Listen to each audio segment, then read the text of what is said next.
All right, so today we're going to talk about the supply and demand graph, and we'll go over all of the shifters and practice. So we're going to start with the shifters of the supply curve. And we're going to work with four of these, right? The first one is going to be resource prices. So if anything happens to the price of oil, it is going to affect the supply of gasoline. I forgot to mention that. When we work with this graph, we're graphing one item and one item alone. So suppose this is the market for gasoline, and we just had the price of oil change. Well, that could mean that either the supply is going to decrease because oil got more expensive, or it could mean that supply is going to increase because the supply got less expensive. So we're going to continue with the second one. Oh, I got messed up here. The number 2, and that is going to be the number of sellers. All right, there are 3 major video game console manufacturers in the United States. That is Sony, Microsoft, and Nintendo.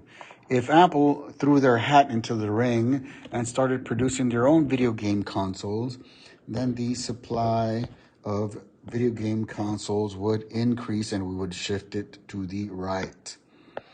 Okay, the next shifter of supply that we're going to talk about is natural events. I use this example in class that the Major League Baseball bats are made out of ash wood from ash trees.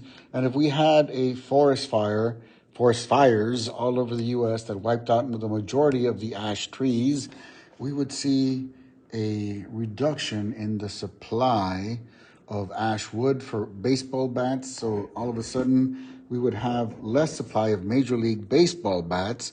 That would make all the bats a lot more expensive, right? So natural events does also play a role in our supply and demand graph. All right, so the next one we're going to talk about, the next shifter is going to be technology. This is self-explanatory. The better our technology gets, the more we will be able to supply.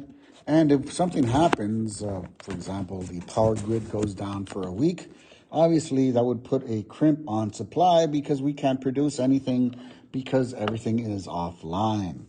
All right, so these are the 4 shifters that we're going to be working with in this class for supply. There's another 1 or 2, but we're not going to concern ourselves with that, right? This is a macro class, not micro. I'm just teaching this so you guys can get used to working with this kind of graph. Now, then we get to the shifters of the demand curve. The first one we're going to talk about is tastes and preferences. As we get older, as we mature, our tastes, our preferences will change, and maybe we won't be eating Cocoa Puffs for breakfast. When you're 30, you might be eating Honey Bunches of Oats or Honey Nut Cheerios, something like that, something a little bit healthier. Why? Because we're not little kids anymore and we don't need all that sugar. All right, the second shifter that we're going to talk about is going to be the price of a related good. Now, if we were graphing, say, the market for, let's use hot dogs here, right? We're going to graph the market for hot dogs. And all of a sudden, we came across a sale on charcoal. Well, a lot of people prefer to grill their charcoals instead of boiling them. And now that charcoal is so cheap, we might see an increase in the demand for hot dogs because, again, they made charcoal cheaper just for this particular weekend. And now we want to take advantage of it by having grilled hot dogs. The third shifter we want to talk about is income. The more money we make, the more money we will spend.